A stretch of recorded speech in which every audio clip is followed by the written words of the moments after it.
So, hello everybody. Welcome to AuthorStory. I'm Alexander Lim, your host. For this week's inspiring guest, I'm very pleased to introduce to you Pattie Porter, whose book is Stop the Dreaded Drama: 55 Tips for Ending Destructive Conflict. So, Pattie, welcome to AuthorStory. It's great to have you here with us. Well, good morning, and thank you so much for having me. I'm glad to be here with you, Alex. Great, fantastic. So, first, let's talk about yourself in the book. First, off you. How did the Pattie Porter come about as a conflict crusader? What's your background? How did you get here? Well, it's interesting. I always knew that I wanted to be in the helping profession, and about 21 years ago, I was still trying to figure out where to narrow where I wanted to work. And so I was listening to a presenter in Houston, Texas, talk about mediation and conflict, and I knew conflict very well growing up in a very high conflict family myself. And by the end of that presentation, I was just like, I mean, it was literally this overwhelming feeling that God was telling me this is what I needed to be doing. And from that day, my life changed, and all of my studies, my work, my energy, my effort went into understanding conflict theory, and starting the practice of conflict resolution through a variety of interventions. So that was back in 1993, 1994 when I started that journey. All right, okay. So if you don't mind my asking, what was it about your family environment that was made it a high conflict environment to be in? Yeah, a very short kind of summary. I grew up with my grandmother, my two sisters, and I. My father was was in the army in Germany and met my mother there, and so I was born in Germany. My mother was German. They split up. I didn't even meet my mother until I was in my late 20s for the first time. All right. My father, after their divorce, basically my grandmother, my father's mother, said, "Okay, I'm going to take care of these children." And so there was already a lot of conflict from that, and so we were in a grandmother being a single parent of three very young children, all very similar in age. It created a lot of conflict, a lot of high emotions, and I learned how very effectively how to avoid conflict early on. Right. Okay. Yeah, got that. All right. Okay.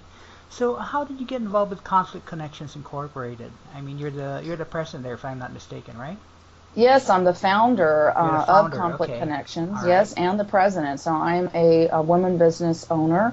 Okay. And back in 2001, after I graduated with my master's degree, I was already doing this work on my own, and everyone was really encouraging me, you really need to formalize into a business. And one of the things that came up, one, I was dealing with conflict all the time with other people's conflict in the workplace, etc. Right.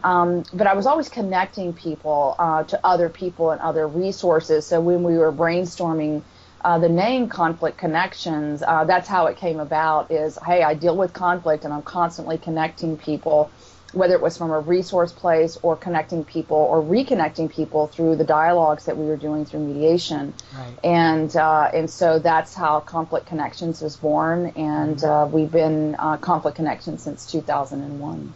All right, fantastic. So just for the benefit of our listeners, Conflict Connections Incorporated, do you guys deal primarily with organizations, or do you deal with like individuals, like husband and wife, they're having problems, that sort of thing? Right. Most of our work today has been actually primarily the last 10 to 15 years has been working primarily in the workplace organization. Right. That could be federal agency, like Department of Homeland Security, do a lot of work for them. Okay. NASA. It could be a family business. Right. And these are big family businesses. It could be a state agency, and smaller businesses, medium-sized businesses. I've worked with some of the bigger ones like Coca-Cola.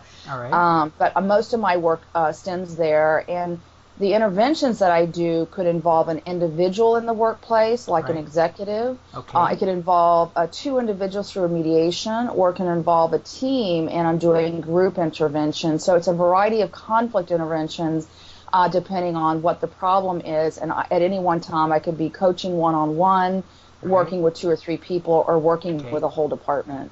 All right. Okay, got that. So I take it then, so most of your work then is really with organizations, you're not into like the marriage counseling stuff and things like that.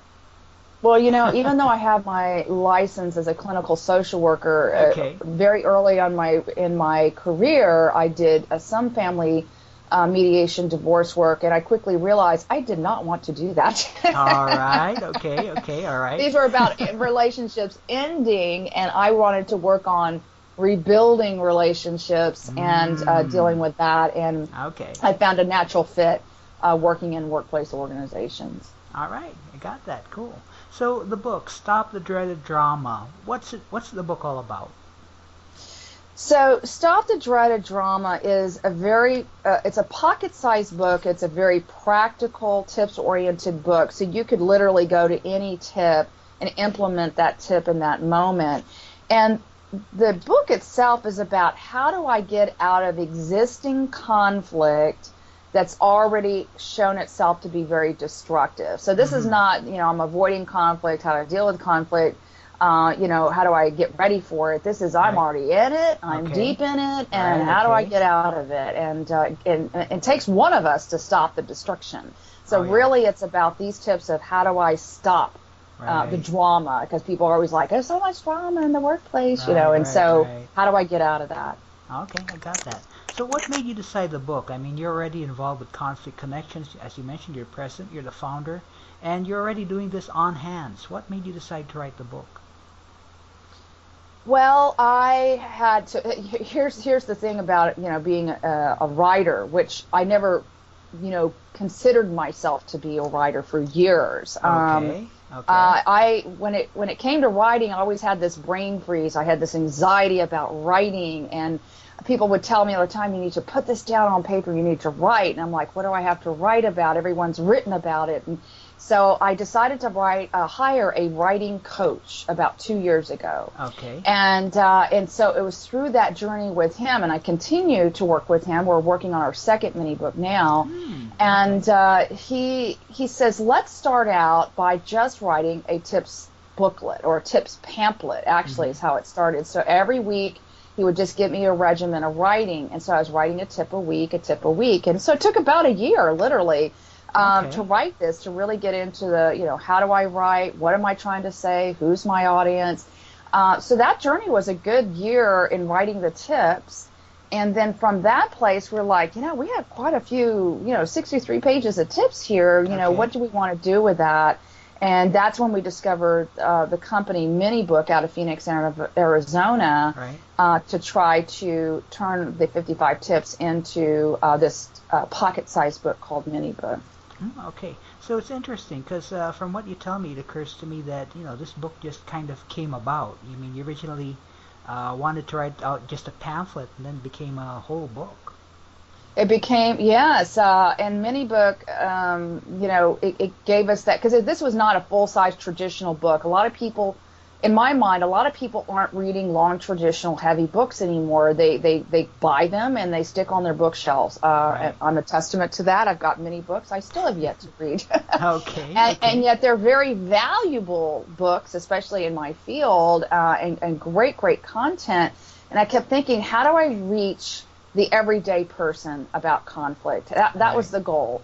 How do I reach the everyday person? Because, I do a radio show, and that show is about educating the everyday person about conflict. How can I be courageous? How can I be constructive? How can I approach it in a way that I don't have to be afraid of it? And that was the intention behind the mini book, is how do I reach the everyday person? So I knew I had to make it very, very easy and really break it down in a way that was simple and easy to understand and that they could implement immediately. And so that's how it was very intentional what I was writing, but what the end product was not until toward the end. Okay, I got that. Cool. Well, that's an interesting process, I must say. All right, so Pattie, conflict. I mean, let's face it. Conflict is central to all human relations. I mean, just get two people together. Eventually, they're going to butt heads, and that's just two people. We're not talking about societies, nations, stuff like that. People getting killed and all that. What I like about the book is that it addresses the issue of conflict and provides a framework towards resolving conflict. I mean, there are 7 sections, if I'm not mistaken, each of which is a step, and the entire thing provides a blueprint for conflict resolution. How did you create this particular structure, like those seven sections, those 7 steps? Well, it's more of 7 phases, if you will. Okay, phases. Yeah, so it's not 7 steps because there's a number of steps regarding in each of the 7 sections. When I was working with my writing coach, we were like, how do we organize this? What are we trying to do? Eventually, it was just to get it on paper, free flow thinking, but just to get me warmed up to writing again. Right. And once that started, I started thinking about, all right, if I'm in a destructive conflict, what do I know about conflict practice and theory and application? Right. I know that there's a before conflict.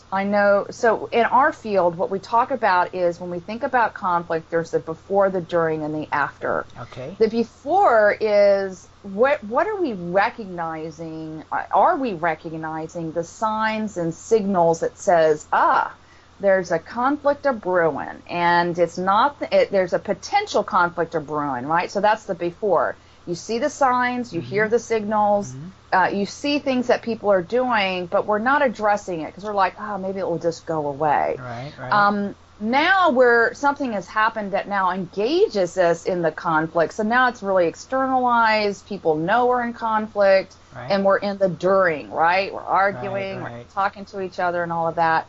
And then the conflict has passed. The issue that was causing us to argue or have different opinions about, it's gone and passed, but because of how we have learned, many of us, to deal with conflict, which is not a very constructive way, is less some damaging, destructive result. Right. And depending on how protracted the conflict is, meaning was this a conflict that was going on for years, 2 weeks, 1 day, then what was the destruction and damage? And that's the after the conflict, which is there's all these residual consequences and repercussions and damage that we might want to deal with. So in thinking in terms of that, these 7 sections were analyze the conflict. What is it that we are in here? And that's a way of kind of taking a step back. I don't know if you want me to describe the 7 sections, but the idea was to do that. You want me to do that? Yeah, you might as well. So our listeners get like kind of like a feel for the 7 phases that we're both talking about here. I mean, they're not familiar with this. Okay, so the book is intended that you're already in conflict. It's already causing some damage or destructive results. So the first thing is analyze the conflict. In other words, take a step back. Okay. Take a breather. And what I say, one of the first tips I say is it's like you get into a helicopter, you climb on top of a cliff, and you look down and you see the big picture. You're like, wow, I didn't see that before. And, I didn't know that person was involved. And, oh, my goodness, look at this element I had no idea was contributing to the conflict. So you're essentially stepping back and analyzing the conflict to see what is really the true nature of what's going on, removing you from the emotional charged path that you're on. So the idea is some tips around how do I do that step back? How do I analyze it so that I get a true sense of what might be going on? Okay. The second, people have a lot of anxiety and a lot of fear about conflict. So what I wanted to, because before they step back into it to deal with it, they got to first deal with their own internal, stuff that's going on. And so the second section is called Overcome the Conflict Dread. Okay. So we're dreading it. We have a lot of angst around it. And so part of it is how to help you identify what are some of the underlying triggers, those hot buttons that people push in you. First of all, identifying what exactly is it so that you can gain control over your own intense negative emotions. Because when we engage in conflict from a very emotionally charged place, it tends to be very destructive. So how do you acknowledge what those threats are, what the assumptions are we're making about the person, and some tips around how to get out of your, as we say, our lizard brain. In other words, how do we get out of being emotionally hijacked? Right. So some very tangible tips around that. Okay. The third phase is got perspective, and really it's about how do you understand a conflict from all sides. And one of the things we tend to not do is look at the other person's perspective in moving forward. And that's very difficult to do because we're so grounded in our rightness and our our position of, this is the way it is, this is the truth. Right, but right. when we start to really look from the other person's perspective, and so there are a number of tips about how do you listen for perspective, how do you close the perception gap. We talk a little bit about perceptual blindness and how do we deal with that. Some really things to get you to step in, not necessarily step into the other person's shoes, because you can never be the other person, but how do you shift your thinking about how the person might be interpreting you. And so that can be a real eye-opener for a lot of people. All right. The next phase that I talk about is, okay, let's say now that you've decided you want to get back into the conflict, but you want to change the direction. So how do you prepare for a difficult conversation? And so it's really around, what are your goals that you're trying to establish? In other words, your conflict goals. Right. What is it you're trying to really articulate? You can't just say, I need you to stop being a jerk. So that's not the goal. Really, the goal is that you're needing something. Generally, you're needing something from the other person. You need them to recognize you. You need them to listen to you. You need them to do something or to stop doing something. And how do you articulate what it is you own and need from that person? Right. And so it's about how do you recognize that, and then how do you start to say that, and also how do you start to be curious about what the other person needs from you. Okay. Now, after you do your prep work, it's then how do you establish a structure for the conversation. So if you're doing this on your own, there's tips around how do you set up. You could be sitting in a living room or break room, outside, in a little grassy area. It doesn't matter what the room is, but creating a structure, creating a positive norm, and even establishing your own kind of norms with the other person about what are we going to put in place to make sure that our conversation's constructive and productive. Right. You can do that. You can just simply ask, what do we need to do to support this conversation? Well, we need to not interrupt each other. Let's really listen as if hearing for the first time. So I give a couple of examples around that.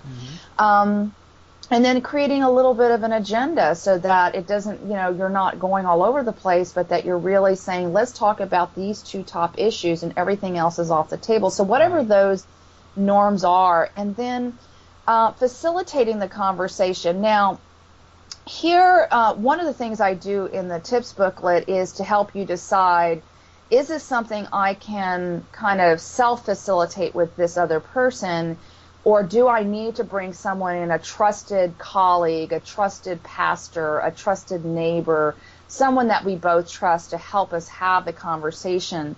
And so there's some tips about when you're in the conversation now, how do I stop the blame game? How do I stop pointing fingers? Right. One of the things that people tend to do is should on each other. So the tip is stop shoulding on each other, which is you should have done this, you should have blank, which are all value statements. And so that's that. And then the last section is after the conversation.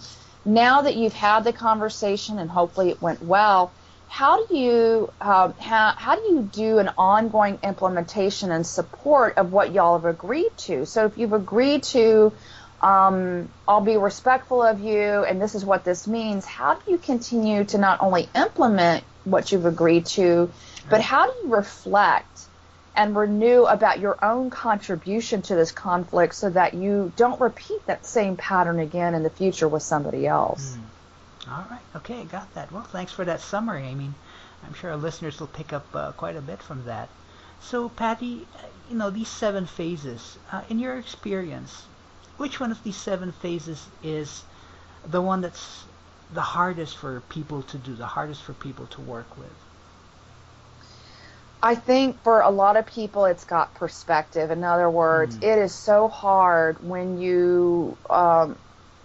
when you're looking at how much pain you're in. All you can know and feel and experience is the pain and the angst that you're in regarding this conflict. Right. So it's hard for people to say, I need to shift here and think about how is this person seeing me? How does this person, what are they assuming about me that might be a negative intention? What is their read on how they see me? Because a lot of times when we're in conflict, we think we're the innocent. Right. You know, we're the victim. We're we're the ones that's been harmed. But what we don't look at is what is the contribution, however small, that we made for them interpreting us in a completely different way than we see ourselves. And that is one of the hardest things, and yet one of the most eye-revealing, eye-opening processes that if you allow yourself to start thinking about that, people have some of the biggest shifts in how they're going to approach a conflict once they really look from the other person's perspective. Right, okay. So I reckon getting perspective would be the most important thing in this entire process then.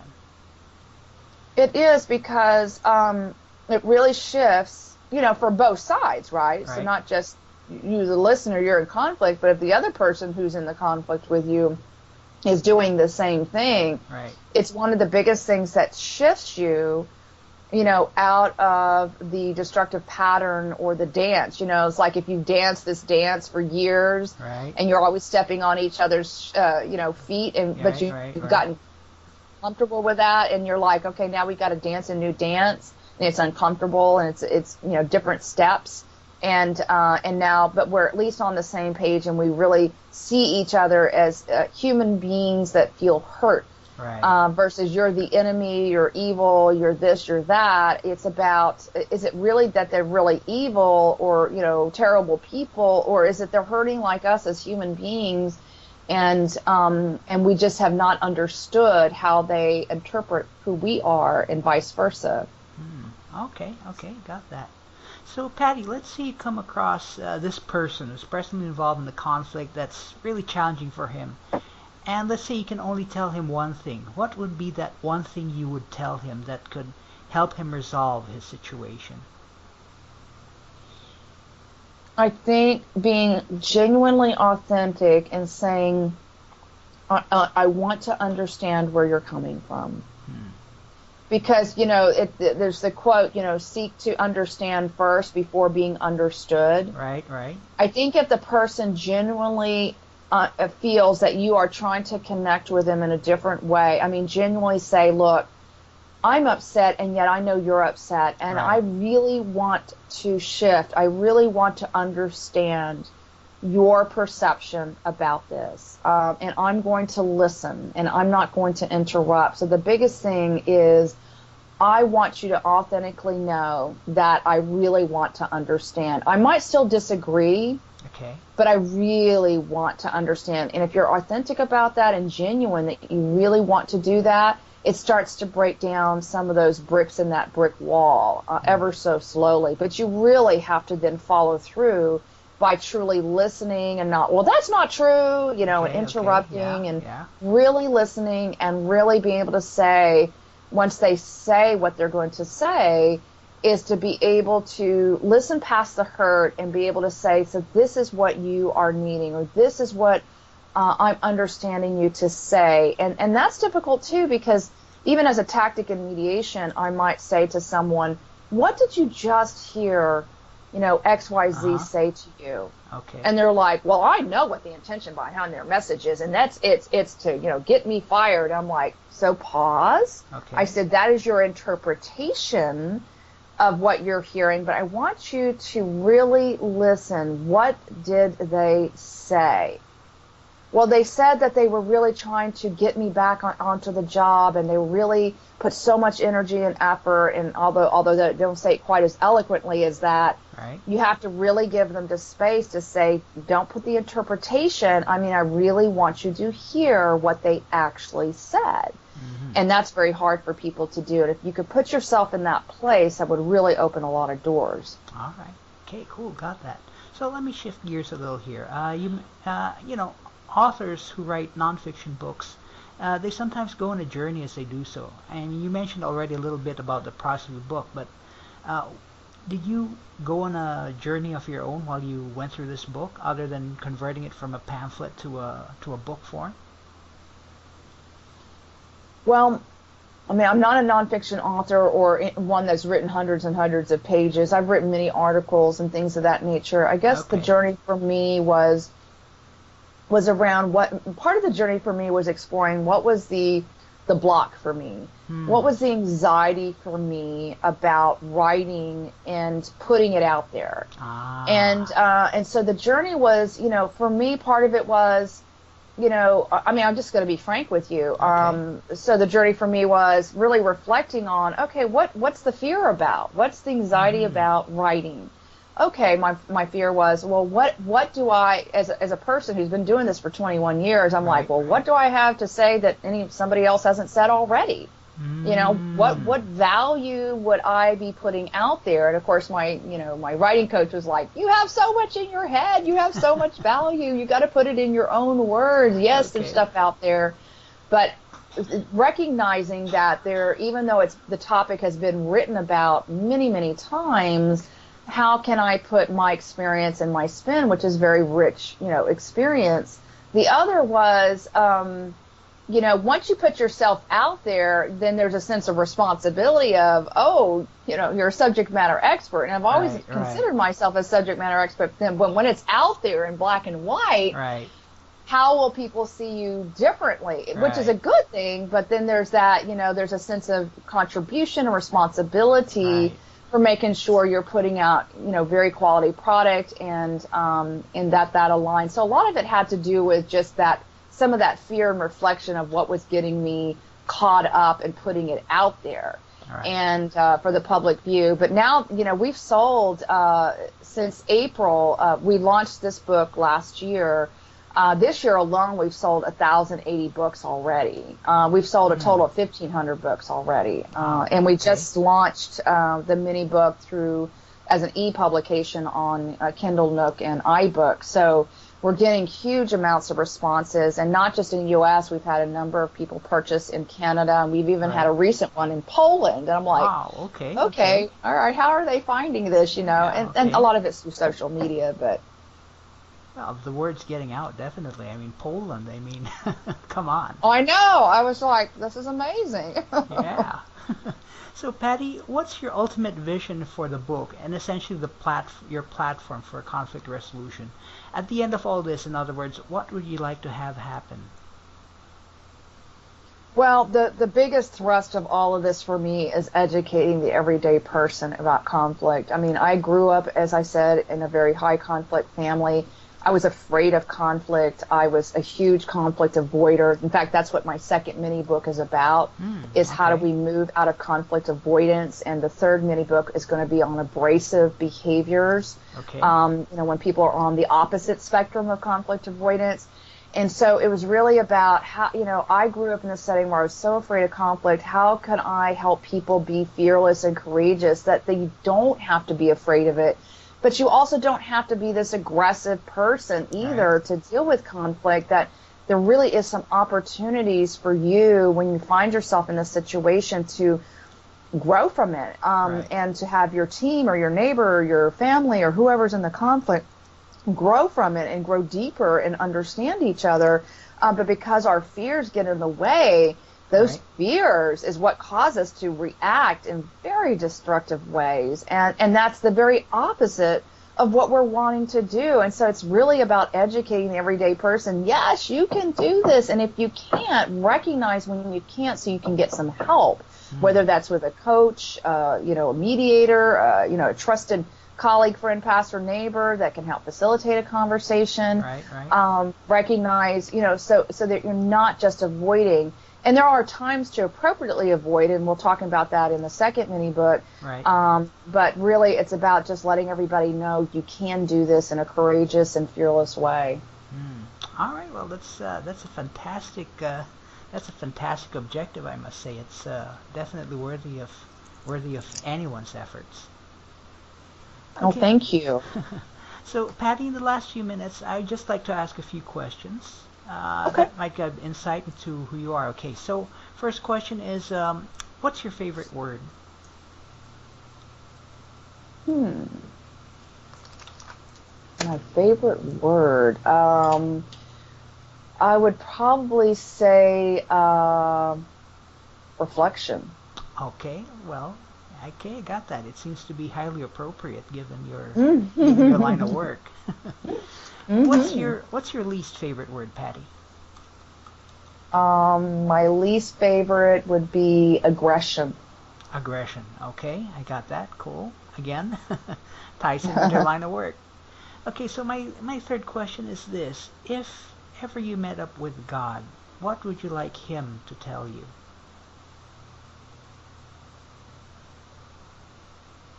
How can I, well, that's a really good question, but what's coming up for me just authentically right now is Right. how can I be true to myself and who I really am as a person that's aligned with what I want him to be of me. It's like, how do I see that?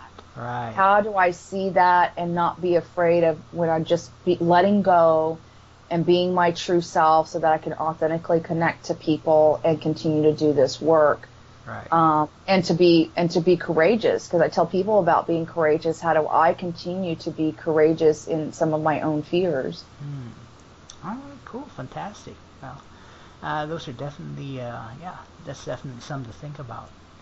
So, in closing, the book is Stop the Dreaded Drama, 55 Tips for Ending Destructive Conflict. The authors, our guest, Pattie Porter, and the website and where you can get this book, you can find it at conflictconnections.com. That's one word, Conflict Connections. Or also on the website they just launched last week, endingdestructiveconflict.com. Again, that's endingdestructiveconflict, one word.com. So, Pattie, thank you very much for your time, for being an author story. It's very interesting, and speaking for myself, and I hope for a lot of our listeners, I learned quite a bit. Oh, and well, thank you. and of course, they want to learn more. If I want to learn more, you can always get the book. All right. Thank you, Alex, so much for having me. I'm really honored. Okay, fantastic. And we'll be back next time on Author Story with another inspiring author.